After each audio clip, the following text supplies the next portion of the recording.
De l'adolescent de 16 ans condamné à la prison à vie pour avoir battu un bébé à mort, à l'histoire glaçante d'un jeune de 17 ans qui a brûlé son demi-frère à mort, voici l'histoire d'adolescents dangereux dont les actes violents ont choqué les communautés et qui ont dû faire face aux conséquences ultimes devant les tribunaux. Commençons par Austin Myers. Austin est un ancien élève du lycée Northmont et l'un des plus jeunes individus du couloir de la mort de l'Ohio. Austin n'avait que 14 ans lorsqu'on lui a diagnostiqué des troubles dépressifs et des troubles de l'humeur liés à l'abus de substances au Kettering Behavioral Medicine Center Youth Services, après qu'il se soit enfui de chez lui. Pendant cette période, les résultats scolaires de Myers se sont détériorés et son comportement s'est aggravé.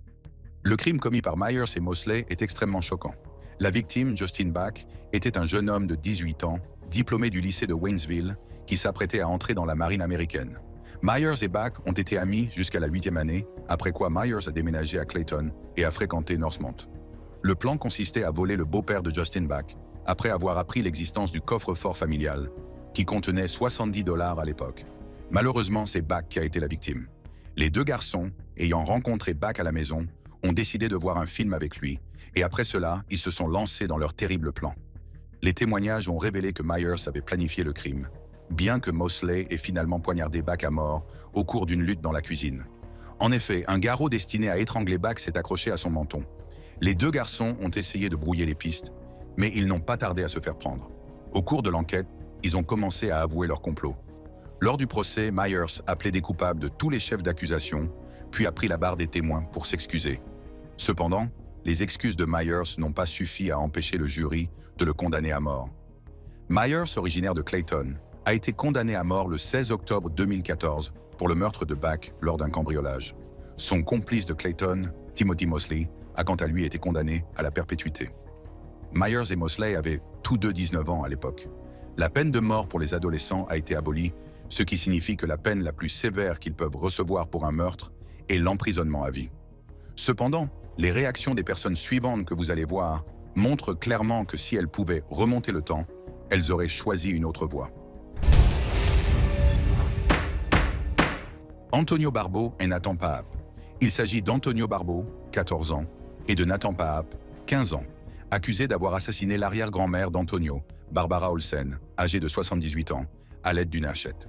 Paap a affirmé que le vol et le meurtre étaient une idée de Barbeau et qu'il n'avait frappé Olsen que 2 fois avec un marteau. Paap pensait que Barbeau plaisantait sur le fait de tuer Olsen, a déclaré son avocat. Mais Barbeau a déclaré que son ami n'avait jamais pensé qu'il s'agissait d'une blague. Lorsque les adolescents ont réalisé qu'Olsen était morte après l'horrible attaque, ils ont tenté de traîner son corps jusqu'à la voiture, laissant une traînée de sang dans la maison. Après avoir échoué à charger Olsen dans le véhicule, ils l'ont jeté dans le garage. Les garçons auraient ensuite volé plusieurs objets, dont un sac à main, de la monnaie et des bijoux. Après l'agression, les caméras de surveillance ont filmé les deux garçons se rendant au magasin pour acheter des gants. Ils ont ensuite dépensé les 150 $ qu'ils avaient volés dans le sac d'Olsen pour acheter de la nourriture. Le juge, avant de rendre son jugement, a déclaré « En 24 ans de magistrature, je n'ai jamais rien vu de tel. C'est loin d'être le cas. » Le tribunal a estimé que M. Barbeau avait subi une lésion cérébrale à la suite d'un accident de voiture survenu en 2009 et qu'il souffrait d'un trouble cognitif non spécifié qui a joué un rôle dans sa décision de commettre un crime. Barbeau a tenté de lire une déclaration d'excuse, mais il s'est mis à pleurer et l'a transmise à son avocat, qui a également dû lutter contre ses larmes tout en faisant de son mieux pour lire la déclaration. Paap, quant à lui, a plaidé non coupable, mais s'il est reconnu coupable, il risque la prison à vie et un minimum de 20 ans. Jacob Morgan. Il s'agit de Jacob Matthew Morgan qui a été accusé d'avoir allumé un incendie qui a finalement tué son demi-frère dans leur maison. Jacob, qui serait atteint d'autisme, était au centre de cet incident tragique. Bien que les détails exacts du début de l'incendie ne soient pas clairs, Jacob a admis l'avoir déclenché. Selon la version de Jacob, il s'est réveillé et a vu son beau-père sortir avec sa mère pendant que le bébé dormait. Lorsqu'il s'est réveillé à nouveau, toute la maison était remplie de fumée. Alors qu'il atteignait la chambre principale où Joshua, le bébé, dormait, Jacob a déclaré que le feu s'intensifiait. Mais les procureurs ont obtenu autre chose. Les procureurs ont affirmé que Jacob avait regardé de l'extérieur l'incendie qui ravageait leur maison, sans appeler à l'aide ni tenter de sauver son frère. Cependant, la mère de Jacob a défendu son fils aîné. Les parents de Morgan ont ajouté que les voisins l'ont retenu alors qu'il tentait de rentrer dans la maison pour sauver son frère, en lui disant de ne pas s'approcher du feu. Ils ont également soutenu que Morgan, qui avait des problèmes de développement et avait du mal à lire et à écrire, a avoué avoir déclenché l'incendie sous la contrainte, après un interrogatoire non enregistré de 5 heures. Les experts en incendie ont trouvé des preuves suggérant que 2 feux avaient été allumés, un dans le salon et un autre sur une couverture dans la chambre principale où Joshua dormait. Les procureurs ont affirmé que Morgan avait déclaré à la police qu'il était fasciné par le feu et qu'il en avait allumé un dans la maison 2 semaines auparavant. Il n'est pas certain que Jacob était dans un bon état d'esprit lorsqu'il a déclenché l'incendie. Il a plaidé Alford pour l'accusation d'incendie criminel, acceptant la punition sans admettre sa responsabilité. Initialement accusé de meurtre, ce chef d'accusation a été abandonné dans le cadre de l'accord de plaidoyer, s'adressant à la cour lors de sa condamnation. Le tribunal a jugé l'incident après avoir entendu les 2 versions de l'histoire. Morgan a été condamné à 5 ans pour homicide involontaire et à 10 ans pour conduite illégale, à purger consécutivement, soit un total de 15 ans de prison. Il a également été condamné à une peine de 15 ans pour incendie criminel, assorti d'un sursis avec mise à l'épreuve de 5 ans. Pendant le prononcé de la sentence, Jacob n'a pas cessé de pleurer. Il marmonnait parfois des prières, et lorsqu'il a appris son sort, il a poussé un grand cri. Il était clair que Morgan n'était pas préparé à cette phase de la vie, et son langage corporel au tribunal le reflétait. Trey Alexander Relford. Il s'agit de Trey Alexander Relford, inculpé pour la mort d'un livreur de pizza. Et voici comment l'histoire s'est déroulée. En ce jour fatidique d'avril 2015, Salahuddin Jitmoud ne savait pas qu'il effectuerait ses dernières livraisons en tant que livreur de Pizza Hut. Ce jour-là, il a été poignardé à mort et volé dans un complexe d'appartements à Lexington, dans le Kentucky. Son corps sans vie a été jeté dans la coursive du complexe. À la suite de ce crime, 3 personnes ont été arrêtées, mais une seule, Relford, a été inculpée par un grand jury. Les autorités ont affirmé que Relford avait planifié le vol, bien qu'il ait nié avoir tué Jitmoud. À l'issue de son audience, Relford a été condamné à 31 ans de prison après avoir plaidé coupable de complicité de meurtre, de complicité de vol et de tentative de falsification de preuves dans le cadre de la mort de Jitmoud. Il s'agit d'un événement tragique. Cependant, ce n'est pas la condamnation qui est au centre de cette histoire, mais les scènes émotionnelles qui se sont déroulées dans la salle d'audience. Alors, que s'est-il vraiment passé? Le père de la victime, qui avait déjà l'esprit tranquille, était présent au tribunal pour affirmer aux gens qu'il avait tourné la page et que l'islam lui avait appris à ne pas s'accrocher aux blessures que les hommes lui avaient infligées. Il a dit qu'il lisait le Coran plus souvent pour trouver la paix. C'est le 51e verset du 9e chapitre qui lui a apporté le plus de réconfort. Relford, en larmes, s'est exprimé devant le tribunal. Abdul Munim Somba Jitmoud a serré dans ses bras l'accusé, Trey Alexander Relford, qui a pleuré pendant l'étreinte. Le père a déclaré avoir agi ainsi dans l'esprit de l'islam. Dans la salle d'audience, la mère de Relford a vu là une raison pour son fils de mener une vie utile malgré sa condamnation. Cet acte a également ému le juge aux larmes. Dylan Schumacher. Il s'appelle Dylan Schumacher et a été accusé du meurtre d'un bébé d'1 an. Monsieur Schumacher s'occupait du fils de sa petite amie, Austin Smith, dans la maison de Springville qu'il partageait avec ses parents. Monsieur Schumacher a admis qu'il était en colère contre Austin, qui n'avait que 4 jours avant son 2e anniversaire lorsqu'il est mort. Au cours de son procès, Schumacher a témoigné pour se défendre. Il a déclaré qu'il s'était énervé contre l'enfant et qu'il avait fini par le gifler, lui donner la fessée, le frapper sur le sol et lui donner plusieurs coups de poing à la tête. Les procureurs ont déclaré que ces actes avaient causé la mort de l'enfant. Au cours de son procès, Schumacher a montré à quel point il était rongé par le remords. Il a pleuré abondamment, affirmant que ces actes étaient une erreur. Schumacher savait manifestement que ce qu'il avait fait était odieux et grave. L'avocat de Schumacher a formellement plaidé devant le tribunal au nom de Schumacher. Schumacher a été condamné à une peine allant de 25 ans à la perpétuité. Le juge a déclaré, sur la base de preuves, que la manifestation de remords de Schumacher n'était qu'un acte. Le juge a estimé que Schumacher avait planifié sa manifestation émotionnelle au tribunal pour tenter d'obtenir une réduction de peine. Fernando Selgado. Il s'agit de Fernando Selgado, un jeune adolescent californien accusé d'agression sexuelle à l'encontre d'un enseignant et de 3 autres personnes. Parmi les victimes présumées se trouvait un garçon de 14 ans et un autre garçon, dont l'âge n'a pas été révélé. L'une des victimes a été légèrement blessée, selon la police de Fontana. Au cours de l'audience préliminaire, lorsque le tribunal a ordonné que Fernando Salgado reste en prison jusqu'au 9 juillet et a fixé sa caution à 300 000 $, il a éclaté de colère. Auparavant, il avait calmement plaidé non coupable de 2 chefs d'accusation liés à des incidents distincts survenus au lycée A. Abby Miller. Selgado a crié pendant qu'on l'emmenait. Il s'adressait à sa famille et à ses amis qui étaient venus dans la salle d'audience pour lui témoigner leur soutien. Les victimes ont déclaré que leur professeur de classe, Della Rosa, était à l'origine de ces incidents et ne faisait parfois rien pour mettre fin aux agressions. En conséquence, Della Rosa a été mise en congé par l'école jusqu'à la date du procès.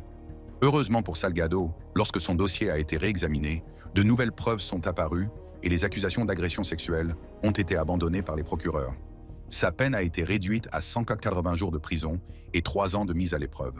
Cela s'est produit après que Salgado a décidé d'accepter un accord de plaidoyer, plaidant coupable de 2 délits et acceptant de témoigner contre son professeur, Della Rosa. Ce dernier a été accusé de 5 délits, notamment d'agression sexuelle et d'orchestration d'une séquestration. Salgado risquait initialement une peine de 25 ans à perpétuité, mais un coup du sort a changé la donne pour lui. Qui Andrea Cook? Il s'agit de KY Andrea Cook. 18 ans, Cook a été reconnu coupable d'avoir organisé un vol par le biais d'un site de rencontre, ce qui a conduit à l'assassinat par balle d'un autre adolescent. Cook était étudiante au lycée Mainland lorsque l'incident s'est produit en mars 2017.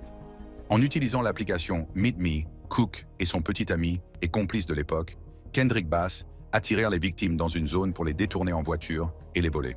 Le 22 mars 2017, Cook a organisé un rendez-vous à South Daytona avec Perry Nida, 27 ans, un homme de Palm Coast en probation pour des délits liés à la drogue.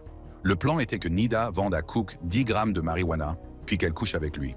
Ayant des soupçons avant la rencontre, Nida a caché la drogue dans un buisson. Cook est montée dans le camion de Nida, mais est partie en disant qu'elle devait aller chercher de l'argent. Lorsqu'elle est revenue, un homme masqué, qui était en fait Bass, est monté sur le siège arrière et a pointé une arme sur Nida. Bass a ordonné à Nida de sortir du camion, mais Purcell l'a poussé dehors, ce qui a conduit Bass à tirer 2 fois, atteignant Purcell à l'estomac. Le lendemain, Cook a détourné une autre victime en utilisant une méthode similaire. Elle a été arrêtée le 27 avril 2017 pour les 2 incidents. Bass a été arrêté le 26 janvier 2018 pour son implication. Lors du procès, le juge Foxman a noté que si Mme Cook n'avait pas appuyé sur la gâchette, elle avait orchestré les événements. Le juge a prononcé une peine de 20 ans d'emprisonnement à perpétuité. La scène qui a suivi était chargée d'émotions. Mme Cook a même demandé à serrer sa mère dans ses bras avant d'être emmenée. Nicholas Lindsay. Nicholas Lindsay est un homme de Floride qui a été reconnu coupable du meurtre d'un policier du service de police de Sainte le 21 février 2011. L'agent David Crawford, âgé de 46 ans, est allé contrôler une personne suspecte près du Tropicana Field tard dans la nuit. Une personne avait appelé la police en disant qu'elle avait vu un homme tenir une brique dans son jardin et sauter par-dessus la clôture. Il pensait qu'il s'agissait d'un cambrioleur. Lorsque l'agent Crawford est arrivé, il a vu la personne et est sorti de sa voiture. À 22h37, un autre agent, Donald G. Ziegler, a entendu et signalé des coups de feu. Ziegler a trouvé l'agent Crawford gisant près de sa voiture, abattu de plusieurs balles après avoir pris son bloc-notes. Plus de 200 agents de différentes agences de la baie de Tampa se sont rendus dans la ville pour participer à l'énorme opération de recherche du suspect. La chasse à l'homme a pris fin dans la nuit du 22 février 2011. Après avoir reçu des informations de la part de personnes de la communauté, la police a fait une descente dans une maison et a arrêté Nicholas Lindsay, âgé de 16 ans. Au début, Lindsay a donné différentes versions des faits, mais il a fini par avouer des détails qui correspondaient aux preuves dont disposait déjà la police, selon le chef de la police de Saint-Pétersbourg, Chuck Harmon. Lorsque Lindsay a réalisé ce qui s'était passé, il a jeté son arme dans un ruisseau voisin et s'est enfui. La mère de Lindsay, Deneen Sweat, a déclaré aux médias qu'elle soupçonnait son fils d'être impliqué dans la fusillade après avoir entendu la description du suspect. Elle a ajouté que Deneen Sweat était avec son fils lorsqu'il a avoué à la police. La police a déclaré que Lindsay s'est effondrée et a pleuré. Lindsay a cependant avoué le crime aux enquêteurs. Dans ses aveux, Lindsay a déclaré avoir tiré 4 balles sur Crawford avec une arme qu'il avait achetée pour 140 $. Le chef de la police, Chuck Harmon, a déclaré qu'en parlant avec Lindsay, celui-ci semblait regretter ce qu'il avait fait. Lindsay était désolé et il était clair qu'il l'était. Au tribunal, le père de Lindsay a été autorisé à s'exprimer. Il a déclaré que toute sa famille et son fils adressaient leurs plus sincères condoléances à la famille et aux collègues avec lesquels la victime travaillait. Le 7 mars 2011, Lindsay a été inculpé de meurtre au premier degré par un grand jury et condamné à la prison à vie sans possibilité de libération conditionnelle. Philip Chisholm. Il s'agit de Philip Chisholm, un jeune homme qui a été condamné pour le viol, le vol et le meurtre d'une enseignante à Denver, dans le Massachusetts, alors qu'il était adolescent. Le 22 octobre 2013, Philip Chisholm, élève de 3e au lycée de Danvers, dans le Massachusetts, a commis un acte terrible. À l'âge de 14 ans, il a attaqué et tué sa professeure de mathématiques, Colleen Ritzer, âgée de 24 ans. Madame Ritzer, joyeuse et gentille, était connue pour faire des pieds et des mains pour aider ses élèves en mathématiques. Ce jour-là, elle a demandé à Philippe Schism de rester après les cours pour l'aider à se préparer à un examen. Elle ne se doutait pas que Schism préparait depuis des jours un terrible coup. Schism s'est visiblement énervé lorsque Madame Ritzer a mentionné son récent déménagement du Tennessee. Elle a rapidement changé de sujet, mais l'étudiant a remarqué que Schism a commencé à parler tout seul après cela. Le système de caméras de sécurité nouvellement installé au lycée de Danvers a montré Philippe Schism, 14 ans, arrivant à l'école le 22 octobre 2013, portant plusieurs valises qu'il a placées dans son casier. Ses bagages contenaient un cutter, des gants, un masque et un ensemble de vêtements supplémentaires. Vers 14h54, la caméra de surveillance de l'école a de nouveau vu Ritzer quitter la salle de classe et se diriger vers les toilettes des femmes au deuxième niveau. Philippe Schism a suivi Ritzer dans les toilettes de l'école à la fin de la journée. Schism l'a tué après l'avoir volé et violé. Il a ensuite fait rouler son corps dans une poubelle jusqu'au bois, derrière l'école, en brandissant un cutter. Schism s'est ensuite rendu en ville et a utilisé la carte de crédit de Ritzer pour acheter un billet de cinéma. Tout au long de l'incident, Philippe Schism a fait de multiples apparitions, ce qui, selon les enquêteurs, démontre qu'il avait organisé le meurtre à l'avance. Schism est sorti des toilettes à 15h07, se couvrant la tête d'une cagoule, et s'est dirigé vers le parking. 2 minutes plus tard, après s'être débarrassé du corps de l'enseignant, il revient avec un t-shirt blanc tout neuf. Philippe Schism ne s'était pas lavé les mains lorsqu'il a été appréhendé par la police le lendemain matin, et le sang de Ritzer était encore sur ses mains. Lors d'un contrôle d'identité rigoureux, le permis de conduire et la carte de crédit de Ritzer ont été découverts sur Schism. Après que Schism a été conduit au poste de police voisin, son sac à dos a été examiné et c'est là qu'ont été découverts les sous-vêtements et le portefeuille de Ritzer, ainsi qu'un cutter couvert de sang séché. La mort de Ritzer a été horrible et les familles de la victime et la communauté ont exigé que justice soit faite, demandant que Schism soit emprisonné à vie. Dans l'une des déclarations faites par le frère de Colleen, il a expliqué à quel point ils aimaient tous Colleen et à quel point sa mort leur avait brisé le cœur. Lorsqu'il a mentionné Schism, il a clairement indiqué le type de peine qu'il pensait que Schism méritait. Schism a reconnu sa culpabilité car il y avait suffisamment de preuves contre lui. Le juge l'a alors condamné à une peine de prison d'au moins 40 ans. Il est resté debout dans la salle d'audience, sans manifester la moindre émotion. Quelle histoire d'adolescent avez-vous trouvé surprenante? Vous voulez voir d'autres vidéos comme celle-ci? Alors cliquez sur les cartes qui apparaissent sur votre écran. Rendez-vous dans notre prochaine vidéo.